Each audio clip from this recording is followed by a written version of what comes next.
my calculations are correct, when this baby hits 88 miles per hour, you're gonna see some serious shit. They're here. Do you really think you have a chance against us, Mr. Cowboy? Yippee-ki-yay, motherfucker. It's showtime. Right, welcome everybody to another episode of the VHS Strikes Back. I am one of your hosts, Chris, and my co-host and very good friend is Dave. Hey there, Chris, and hello to our listeners out there. Welcome to the VHS Strikes Back, the show where we dust off the old video player and go on a nostalgic journey to look at the good and the bad movies of yesteryear. Now, Chris, what are we going to review this week? Well, Dave, here was my pick, and I thought we've got to go back to the well, and I think most people thought we were going the Lauren Avedon route, but it's probably my favourite martial artist, other than Lauren Avedon, Dave, is definitely Van Damme. So we are going back to 1992. This one stars himself, Mr. Dolph Lundgren, and this one is Universal Soldier. So, Dave, any memories of this one from our youth? Oh, Chris, I fucking love this one. I mean, this is Van Damme in the peak of his powers, isn't it? You know, we'd seen him in 88, came in through Bloodsport, and then for that 4 or 5 year period, he was just, you know, fucking proper A-list, wasn't he? You know, the muscles from Brussels. I remember like, looking at my arms thinking, oh, the fuck, you know, skinny little fucking bloke from St. Helens, like, you know, just, how do I get those arms? But yeah, he's just fucking amazing. And of course, his kicks, his flexibility, you know, just everything about his movies. Absolutely loved around this time. Reflecting back, I mean, it was a pretty short time, wasn't it? Because he did some right old shit after this. Yeah. You know, I think, I can't remember when Time Cop was, but, you know, he did some other stuff as well. But this was definitely, you know, getting into the bigger budget sci-fi. I mean, it was still only 23 million, so, you know, it wasn't the highest of budgets, but it was definitely more than your likes of Bloodsport and Kickboxer and stuff like that. So, yeah, I thought it was great. And Dolph as well, of course, iconic Ivan Drago being in there as well. I mean, now you have so many entourage films, don't you? It's hard to think back, but at this time, it was like two massive stars, as far as I was concerned, in the same movie. It just seemed like, you know, something amazing at the time. But yeah, absolutely loved it. I got to meet them both in Sci-Fi Con a few years ago. Weirdly, Van Damme is shorter than me. I had the picture, didn't you? Yeah. It's a great picture as well. Yeah, I was like, oh, fucking hell. I mean, don't get me wrong, still kick my ass, but he is shorter, Chris. And for someone who is slightly vertically challenged, I'm taking the win. But how about yourself? What was your background to it? Well, I think, obviously, you know, I literally fucking creaming myself at Van Damme when I was about 13, 14. Love all his films. As I say, Death Warrant, still my fucking favourite of the lot.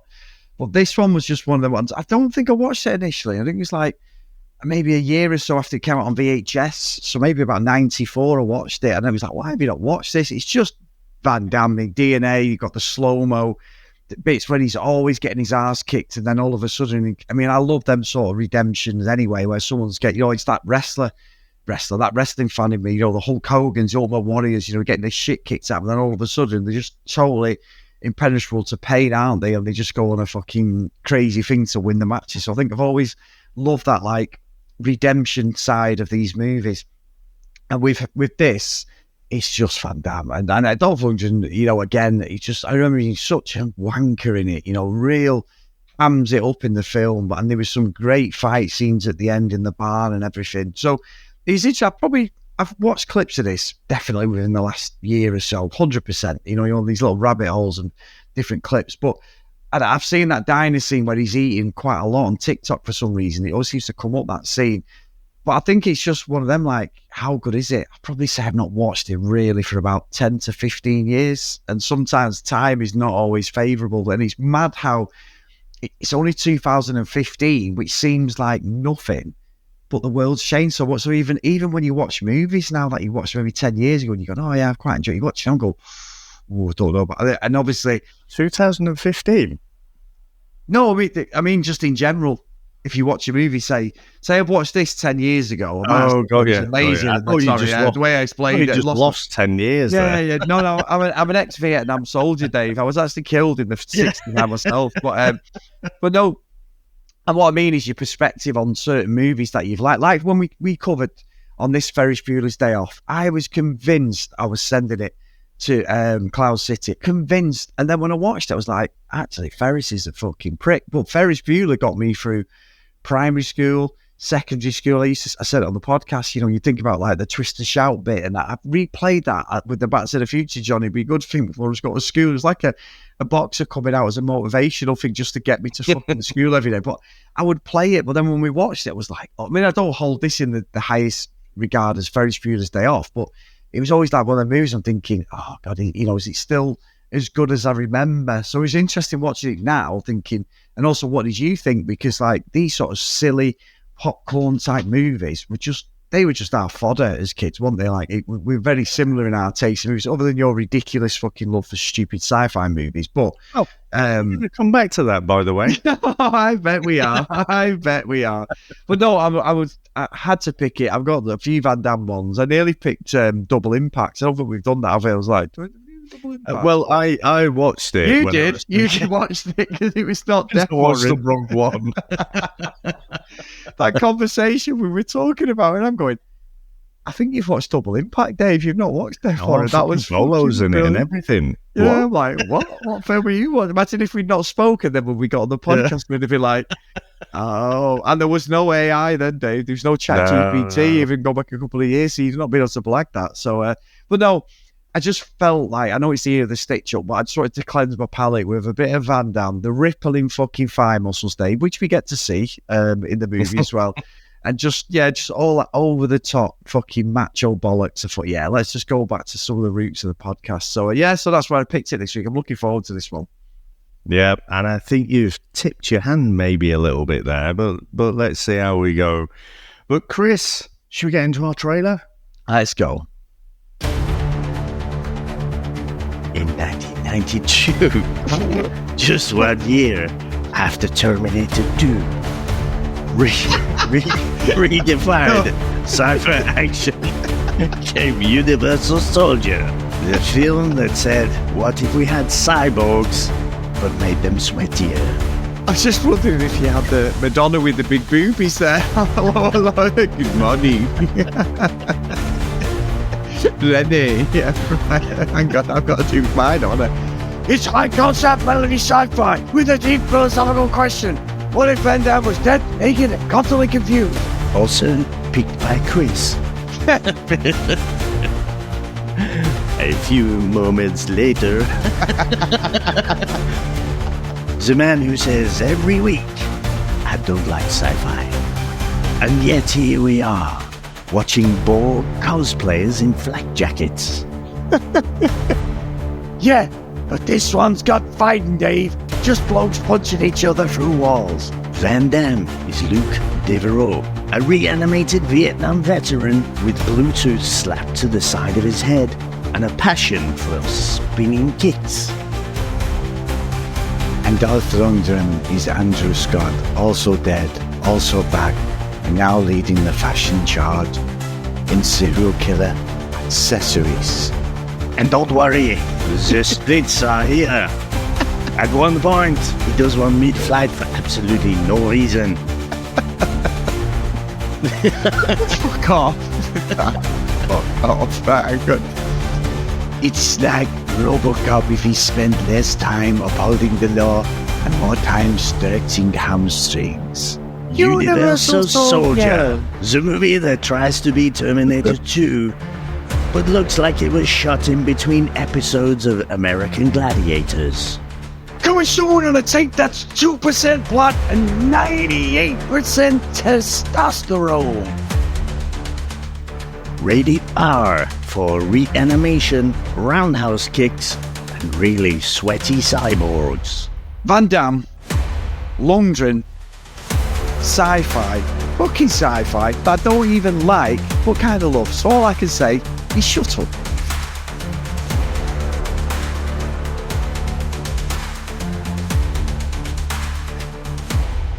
In 1969. Oh yeah, keep that off the podcast. In 1969, a US Army team secures a village against North Vietnamese forces. Luke Devereaux discovers members of his squad and villagers murdered. Devereaux's sergeant, Andrew Scott, has gone insane, making a necklace of several severed ears, and he's holding a young couple hostage. Devereaux tries to reason with Scott, who executes the man and orders Devereaux to shoot the girl to prove his loyalty. Devereaux refuses and Scott kills the girl with a grenade. After shooting each other to death, Devereaux and Scott's corpses are recovered by a second squad and cryogenically frozen, and their disappearance is classified as missing in action. Now, Chris, what do you reckon to the opening of this movie? Well, Dave, unbelievable that in the Vietnam War, these people were just picking up dead bodies to cryogenically freeze them, thinking, you know what, we can make super soldiers. I think the start is brilliant. It's like, you know what, the explosion. So where you say Andrew Scott, Lundgren's character's there, and he's just from nowhere just becoming an absolute savage, hasn't it? Yeah. And it's when he throws the grenade at that young couple, the Vietnamese couple, and the explosion's like that. Oh, what's the one we watched with Dolph Lundgren Day, which is actually all right? The Angel one. Where is the cop? Oh, the one that the Christmas movie. The Christmas movie. And the explosions were so over the top. Oh, it's going to bug me now. I'll find it, but I know which one you mean, but I can't remember. Yeah, and it was just ridiculous, wasn't it? You were like, the way that grenade blows up, it's just not even real. It's got pyrotechnics, it's got everything. Well, then Van Damme's like, I'm not having this. And it's the way, you know, I know Van Damme's played a baddie in a few films, and he probably has that, but it's the fact that he gets killed. I was like, oh, this doesn't happen to Van Damme. I'm not having this. Well, I think the silliness of it is like, obviously he's stabbed, then it's like he shoots him, and they're dead, and then you get that proper rainy, almost like the end of Lethal Weapon when Mr. Joshua's fighting, you know, Riggs, and it's that really over-the-top slow-mo stuff. But I love, though, that Lundgren and fucking Van Damme have got, like, the tank tops on with the fucking muscles out and everything, like, just completely over the top. Brilliant. Honestly, it just starts how every Van Damme film starts, other than him saying, I was American, but I was raised by French parents. And not like fucking Double Impact. So what your brother who speaks fucking, he's not American. You know, it's like, come on, there must be something. So yeah, absolutely felt as comfortable as anything getting into this one. It just felt like everything we've seen from Van Damme. And I was set there, I was like, yeah, I'm here for the fucking ride. I know it's going to be terrible acting, but it's also got everything I loved as a teenager in martial arts movies. Yeah, so it was Dark Angel, Chris. That's it. From 1990. And I'm sure it had another title, didn't it? It did. I seem to remember, but yeah, ridiculous explosions. And yeah, so he actually, Scott had killed off the bloke, and then it was the girl that he threw the grenade. I mean, he's got basically baseball level fucking accuracy there, hasn't he? But I mean, it is. And one of the things that surprised me, because I probably have seen this within, let's say, the last 5 years or so, is how it's just straight into it. Like, yes. And of course it has to be, I guess. But, you know, so many movies, you're kind of pondering a bit at the start, waiting to get into, you know, the action. But this is just, it's straight into it. And obviously they're killing each other off. And the thing is, you know what we haven't done? We did like Full Metal Jacket, didn't we? And that was quite harrowing in a lot of ways. We haven't done Platoon. I've got it on my list, and I keep coming back to it, and I'm like, no, it's not quite the right time. But I think some of the things that obviously went on there was a lot of atrocities, you know, and people were just fucking fed up and would go a bit nuts. Obviously, Lundgren playing Scott takes it to another level. But, you know, it's an interesting idea. I remember Dad telling me years ago, like, they'd roll grenades, you know, in front of their own officers, pretty much, you know, to just fucking sabotage each other. It was fucking nuts what went over there a lot of the time. But, yeah, and then straight away you're into almost this Hoover Dam, military operation. And I think I'd mentioned it in our little mock trailer there. But Chris, a few years, obviously we did First Contact a few weeks ago, which had the Borg as the main antagonists. But obviously they appeared in in Star Trek Next Generation before that. And I say to you that whoever's fucking watched Star Trek has just thought, what if we had Borg, but it was fucking Van Damme? I can imagine this as a bar conversation. Like you're just chatting away. It's like, oh, did you see last night's Star Trek? Yeah, the fucking Borg. Oh, man. Can you imagine, right? You got Van Damme being a Borg and just fucking kicking everyone. And again, it's weird that you obviously, you have this aversion to what you class as sci-fi. But this is one step away from Star Trek. It's basically taking the Borg and putting them in modern day military. Right. Now listen, Dave. Listen.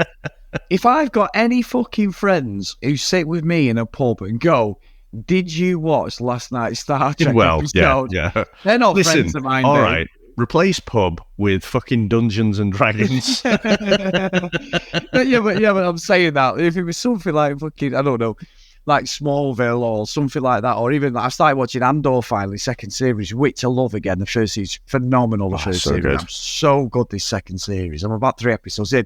Then I'm on it, Dave. It's just me being a dick, basically. But yeah, if someone said to me Star Trek, I'd probably go, just get the fuck out. I don't care. Get out. Delete me off social media. We're done. I think you're right, because I did correlate this. You said it's for this week, and I'm like, hang on a minute. The Borg, you're right, yeah, but I was going, have they not ripped it off? They went, Chris, the Borg have been here for fucking miles. 89, they first Exactly, appeared. Yeah. So it's well before this. I think with this movie, what's interesting, and it was, by the way, it was a commercial success, wasn't it? It was, what was it, 23 million budget, made 120 million worldwide. Hence why we got about 1 million fucking sequels, Dave, which every one of them are fucking terrible, pretty much. But I think it's also got an iconic VHS cover. When you used to go on the video shot, and you know this better than anyone, you probably saw it most days when you went to Blockbuster. You would see that, and straight away you knew what film it was, even without seeing the text. Oh yeah, it's Universal Soldier.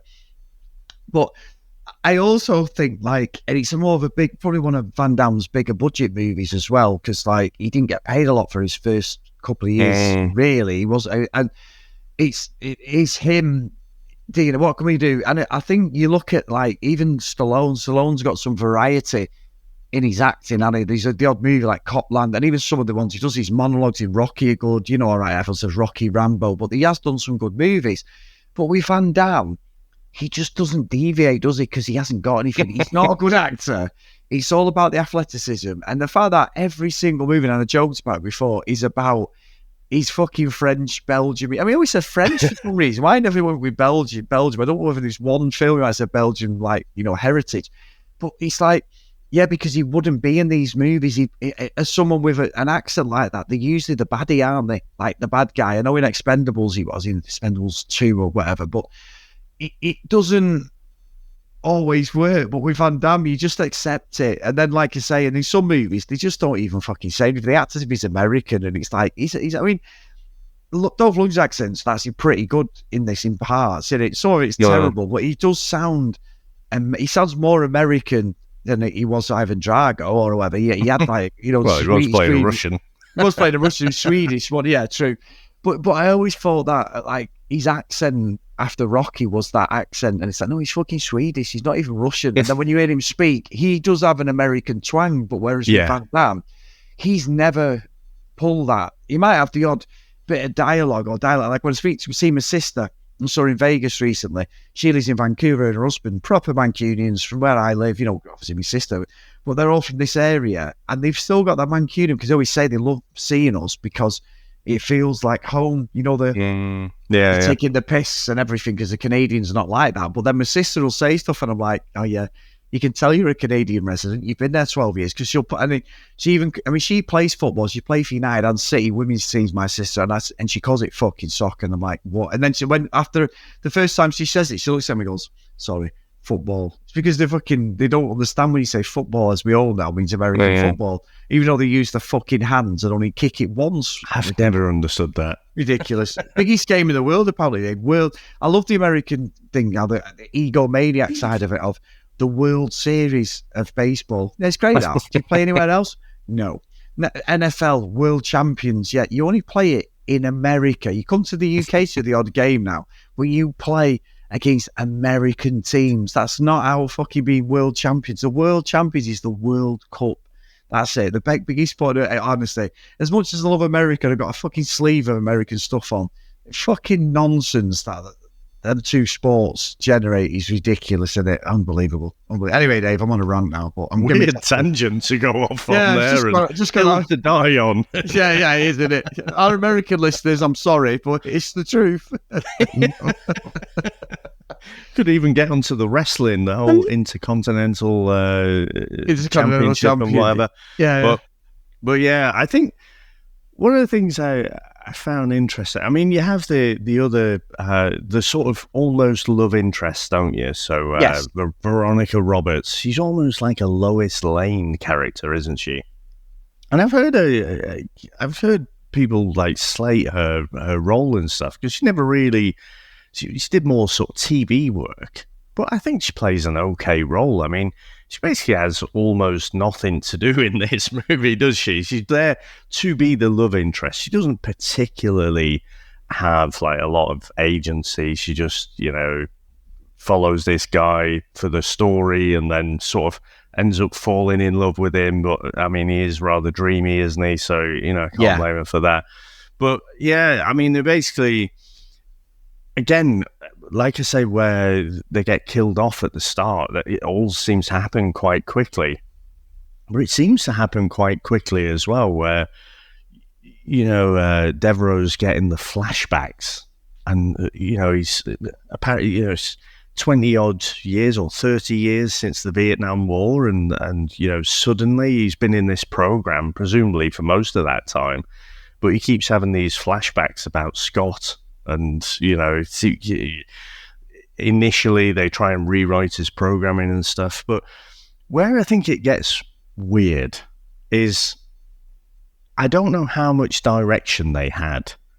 Because the way Van Damme plays his kind of, recapturing his old personality and, trying to get past his military brainwashing is completely different to the way Lundgren approaches it. Like, Lundgren almost goes back to being, an absolute psycho, but a normal person. Whereas Van Damme plays it like he's been lobotomized. Or he's like a small child just discovering the world.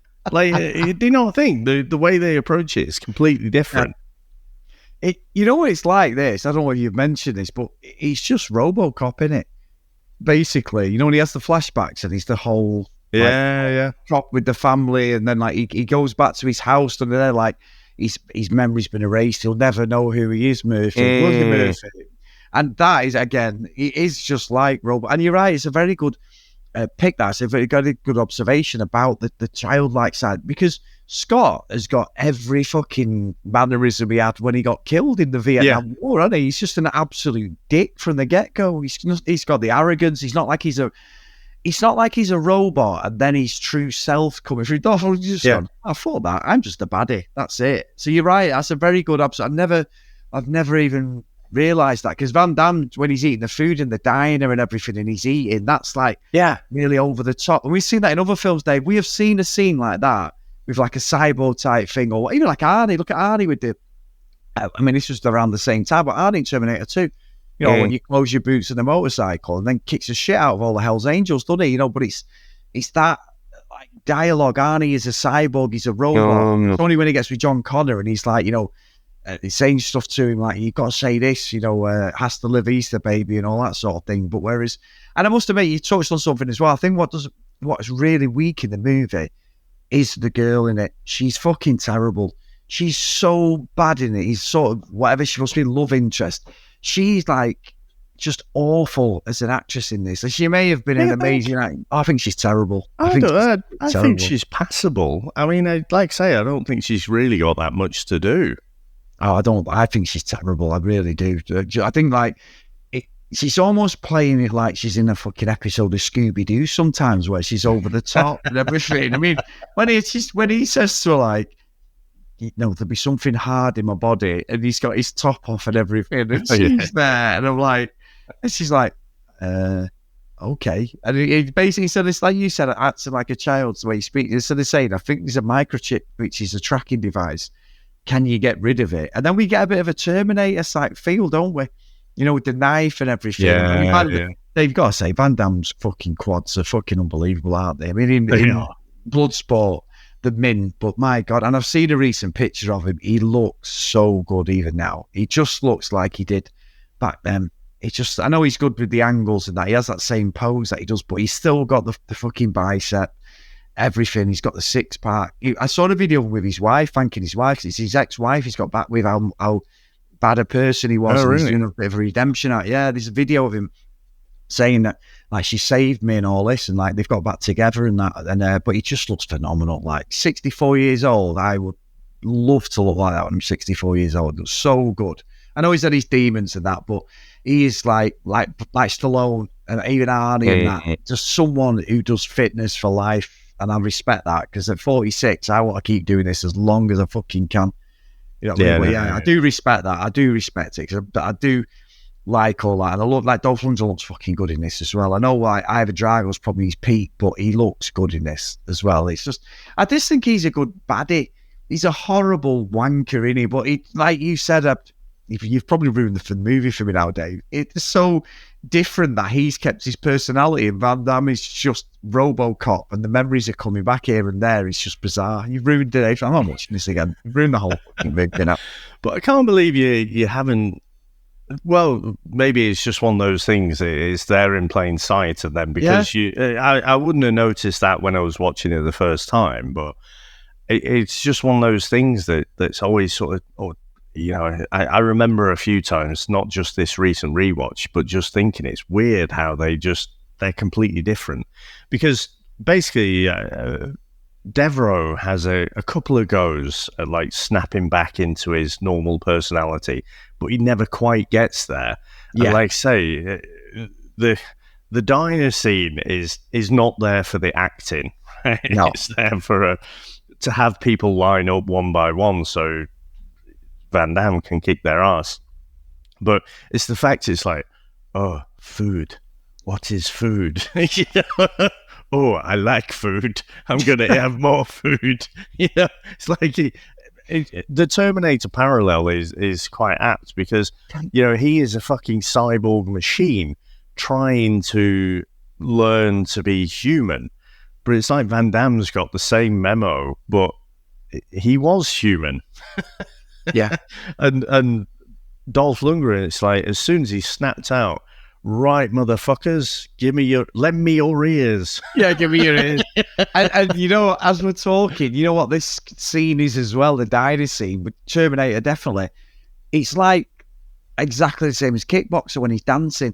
He's not concentrating. Yeah. That guy goes around telling all them guys, he said your mothers or whatever. And he's interested in the food, and in Van Damme's dancing, he's one of his most famous scenes, and then he's just like nonchalantly kicking the shit out of him, and that must have been a callback to Kickboxer as well, because that scene is very similar, except he's not dancing, he's eating fucking mashed potato or fucking meatloaf or whatever he's eating, but the fact he's got it around his mouth makes me laugh. I'm like, it's just covered it, I just want food. I'm like, well, I get that, I understand, I do like my food myself, but yeah, I think it's a callback to both. I think you're right, but you've ruined the film now anyway forever, Dave, by doing that about Van Damme. But I think that the lack of direction, it felt like Van Damme and Lundgren, there was a bit of a power struggle. Because I remember, you've probably seen it, that thing when they went to the Cannes Film Festival. And it was all a setup, wasn't it? But everyone thought it was real, and there was real animosity. They got a few stories out there. There was tension on the set. And it's like, no, they were selling the movie. And it works because it was a box office success. Whatever we think, that's a lot of money them days to make on a martial arts movie. So fair play to them. They did what he said on the tin. It probably made him proper multi-millionaire, Van Damme, off the back of this movie. So I have a lot of time and respect for this movie, but I also think in points it's very fucking slow, Dave. It is really slow. There's just unnecessary daft bits, and it's a cat and mouse game, innit? In the end, they're hunting him more than anything, and he's getting away. It's only at the end when he starts sort of taking names that it sort of turns into Van Damme. There's a little bit more to it, this one. I know he's outnumbered, but you sort of hoping he is the super soldier who can kick the shit out of all of them. But he's on the Scott, he's still the man, and he's like, Dolph Lundgren's character. I think he's the best thing about the movie, if I'm being honest. Dolph Lundgren. Yeah, I mean, he is a good baddie, isn't he? And he just comes back, like say, I think there's a bit of dialogue where they try to explain that at that moment when they get killed, like their personalities are almost locked in. I can't remember exactly what the dialogue was, but they were trying to explain that, because Scott, in that moment in Vietnam, he'd lost his mind. He'd probably been there for, fucking years or something and just snapped finally. But he wasn't like that his whole life. I wouldn't imagine. So I guess that's how they're trying to make sure why he's this maniacal villain. But then all the other soldiers just quite happily follow him as well.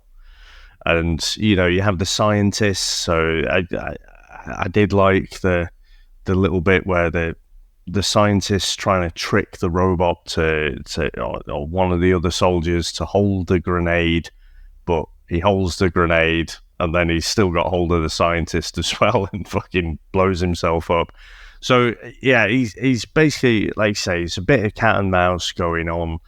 Now, I'm sort of rushing a bit, I guess, right to the end, because we've talked about the diner scene and stuff. In fact, even before the end, I would say, I thought, so in my memory, this movie has a lot more action than it actually does. Yes. And yes. Like you say, it's just there's a slow pacing to a lot of the movie, and I'm like, for a lot of it, I am bored. But when they go off the edge, so right at the end, and you have that, the bus, and it's coming towards the canyon, and then goes off the edge. That was the original ending for the movie, but test audiences hated it. They were like, this fucking absolute bastard, Andrew Scott. You can't just... He's done all of these horrible things. He's mutilated people and, he's beaten up Van Damme, and you can't just have him quickly go off. So that's why you got this extended bit at the end. It was all reshoots that they just tagged on at the end. Because, they felt like Andrew Scott didn't really get his comeuppance. He just fucking crashed and died. It was a fairly quick death. So that's why they went for the ending that they did. And boy, did they go for, giving him his comeuppance. Yeah, I think, and you know what? That would make sense, because everything you've just said there is how I feel about it. It's that I thought it was non-stop action. I thought, the dynasty, it was just one thing after another. Yeah, every time you thought we were going to have a showdown between them both, it didn't, but it wasn't. He was only at the end with the family. And he's looking at all the pictures, like you say, he's going in and out of his true self. But even the fight scene at the end, I kept thinking we were getting Van Damme full-on Sandman, fucking spinning fucking roundhouses, that double kick he always does. And it's about the steroids, isn't it, really? Now, Scott has put steroids in himself. You see him again. It's like, he said it's the second movie where he's injected steroids. But then when Van Damme's character gets it, Luke, and it's sort of like that scene when I was watching it last night, I don't know how this came up, when Batman and Superman are fighting, Ben Affleck's Batman, and he's punching him in it because he's got the kryptonite, and all of a sudden Superman's face just goes like fucking granite, and he's like, oh, I'm fucked it. And then he knocks him through the floor, and that. It's almost like that.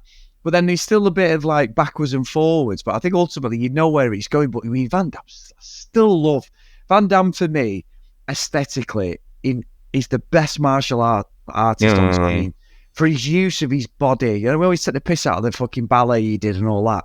It all helps. Them fucking spinning kicks, and I think it's just like his whole body. It's just testosterone. It's just nonsense. It's proper macho.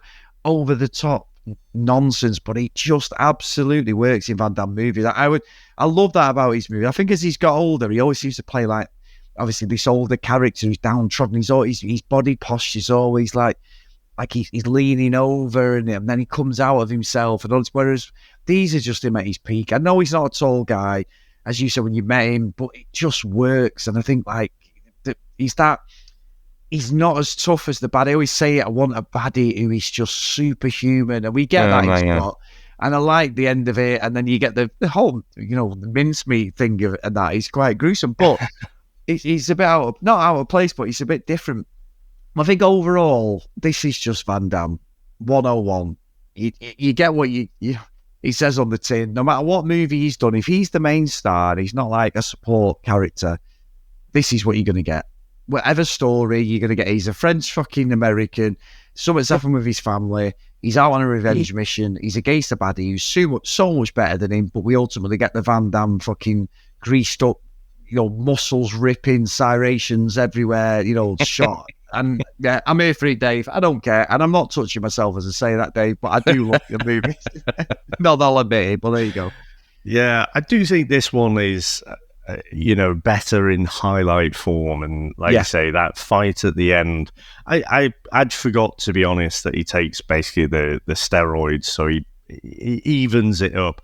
But I think you're right. I think the fact that Lundgren towers over him so much more, but the fact that Van Damme is so flexible, he can still do the high kicks and everything and still, kick him in the face. I think that's good, and it does make it that kind of comeback, that redemption, if you like. But you say about the mincemeat bit at the end. So in Australia, they actually cut that out. Oh, did they? Yeah, so it was just too gruesome. So basically, that was the thing that pushed it over the edge, or would push the rating up, which puts it basically in the porn category almost. The 18s over here, but it was just too much. So basically, when he gets skewered, that's it. They sort of cut it and like pretend that he's dead there. Oh, fucking hell! You know what? And they do that. They do that, don't they? In certain parts of the world. Yeah, but you're right. I mean, it is like it's a different level, isn't it? But the fact that several times you think he's killed, and he's got more staying power than fucking Jason. So the fact that he keeps continually coming back, I guess that's the only way where it's like, you're not fucking coming back from that one. So yeah, no, but yeah, Chris, should we get into our final review? Let's go.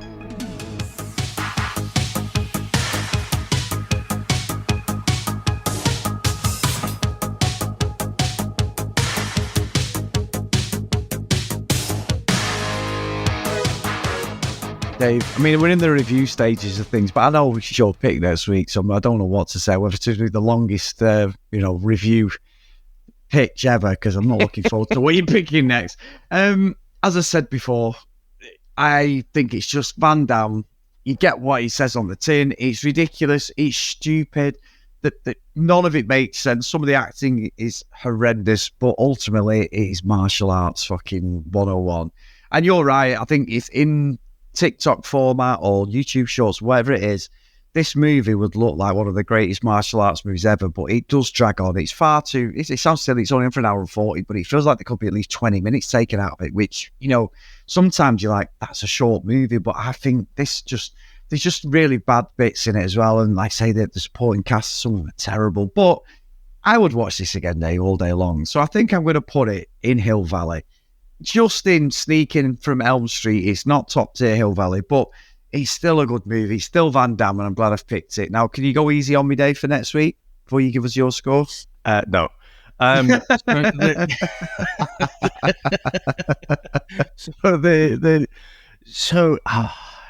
This pains me, right?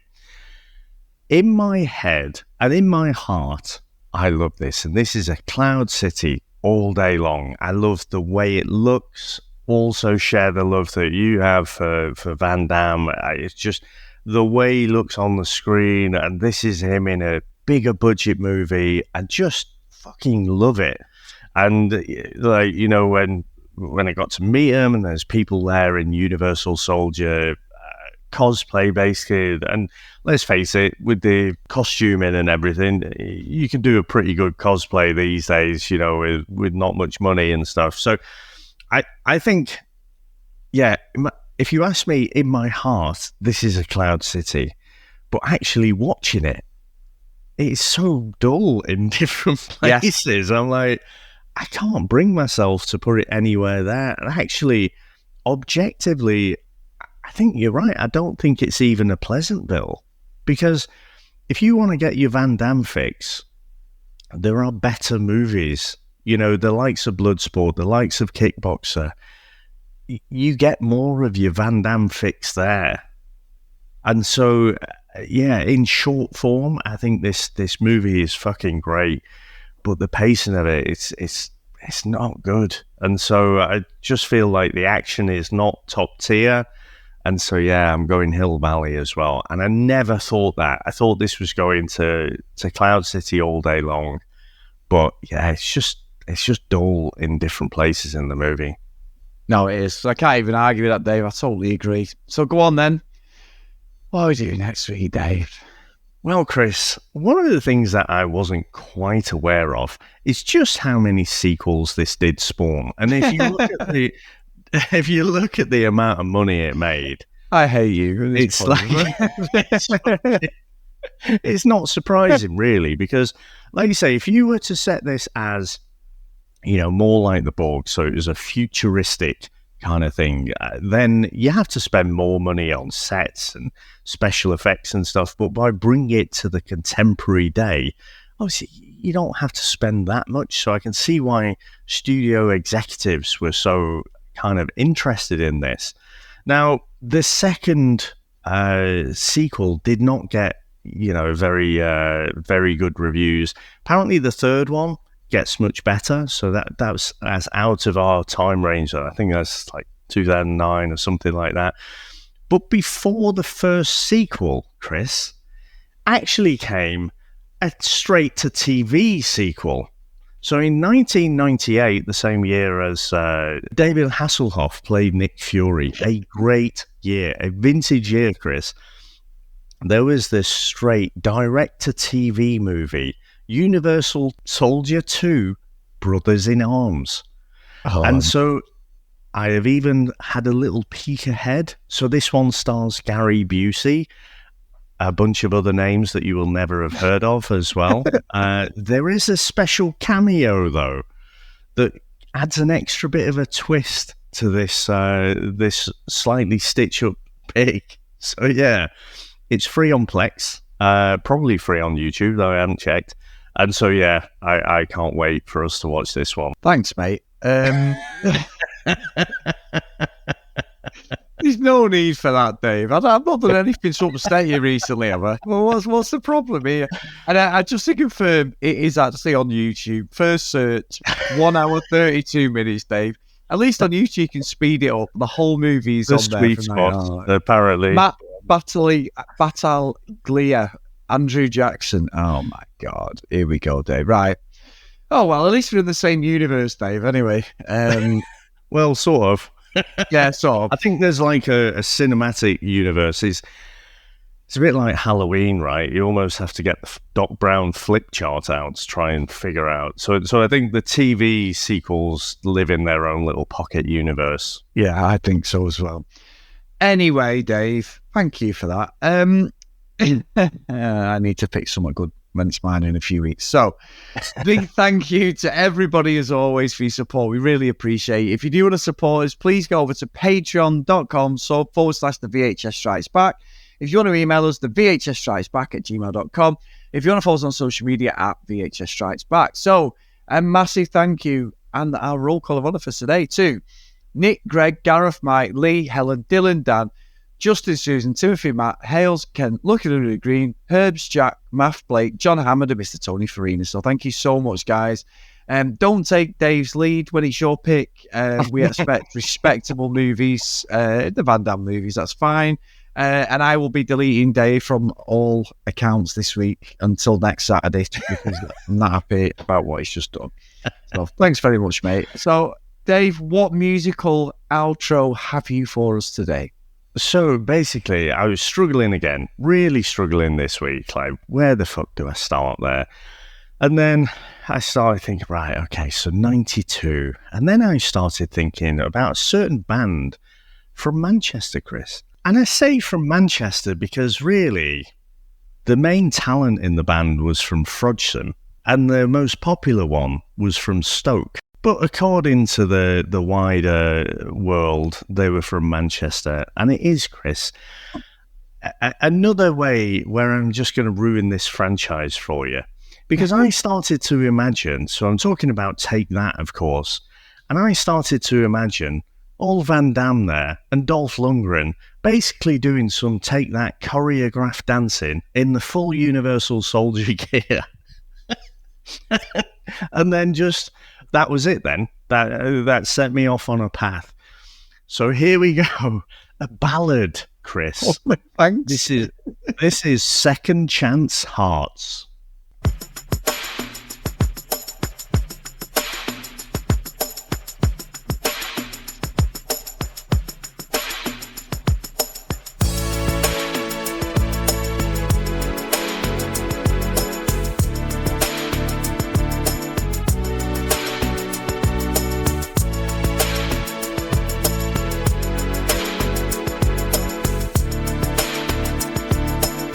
Wait till the vocal kicks in. Back from the dark, feel like machines. Yeah, break out the walls, but you can't shut down what still remains. So raise your hands, broken start. Will our home, second chance hearts, second chance hearts.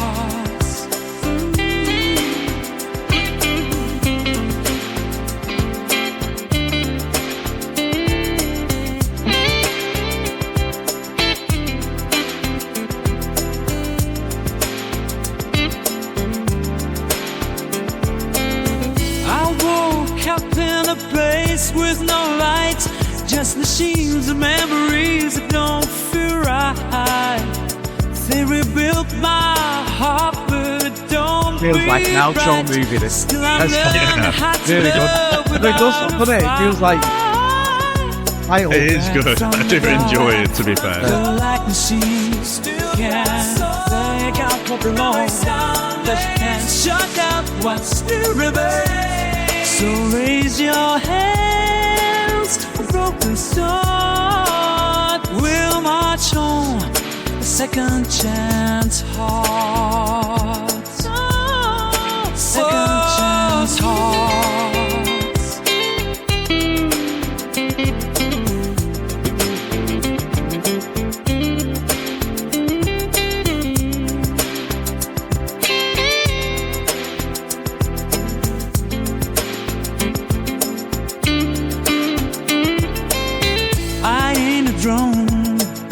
Not just parts, I might be bored, but still got hearts.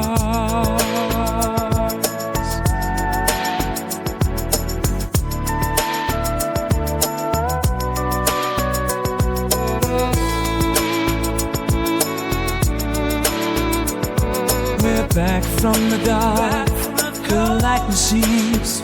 Can't think out what belongs, but you can't shut down what still remains. So raise your hands, a broken start. We'll march on, a second chance hearts, second chance hearts.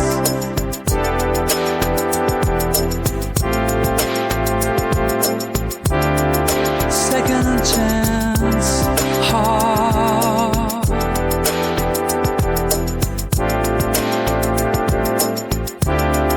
Second chance hearts to this. So I tell you what, Chris, in 92 when Take That first came out, I mean, they were fucking huge in the UK, weren't they? They used to just do my head in, to be honest, for a few years. But I must admit, by the end, or I say by the end, because they obviously rekindle it all, go back together. But when they split up that first time, by the end I was like, okay, I don't mind these now. I've been to see him twice live, Dave, so I can't say anything. Yeah, Tricky Ground, and then at fucking City's Ground, I've been twice to see him. Yeah, they're good live, very good. Yeah, and things like Back for Good. I mean, just a genuinely great song. Yeah, top tune. A Million Love Songs is one of my favourites. Yeah, and that was I think that was one of the earlier things, but that always stood out for me as being like different. They had all like the really cheesy boy band stuff, but Million Love Songs, I was like, I mean, you could see like George Michael or Elton John or something doing those, couldn't you? Oh, 100%. We're getting quite old then, Dave, that we've gone from... I know, yeah. Stuff, Phil Collins, all right, maybe not, Dave, don't be silly now. But yeah, like I say, just that mental picture in my head where it had the music video, I'm just imagining, you've got Dolph and you've got Van Damme there, but there was the other big guy who was quite prominent, wasn't there? The guy who held the grenade. Oh, yes. You know, all doing the choreographed, almost like Backstreet Boys dancing. So, yeah, just my attempt to ruin this imagery for you. But thank you very much. So it's been amazing. So thank you for your chat again. Thanks to all our listeners out there. Thanks to all our supporters. And we'll speak to you next time. Bye.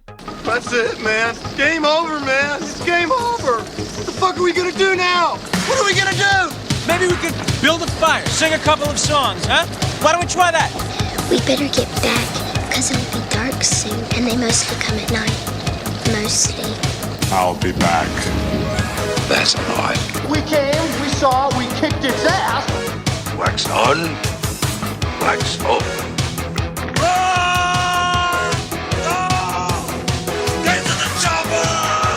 One ring to go. All right. Ding, ding. Bust you up. Go for it. Well, here we go. Ain't so bad. Ain't so bad. Ain't so bad. Come on, ain't so bad. Ain't nothing. Come on. You must be crazy or something. I'm crazy. You just a stupid. Yeah, maybe you stupid. Ain't breathing heavy. He's a fool. He's stupid. I'll see you in 6 months.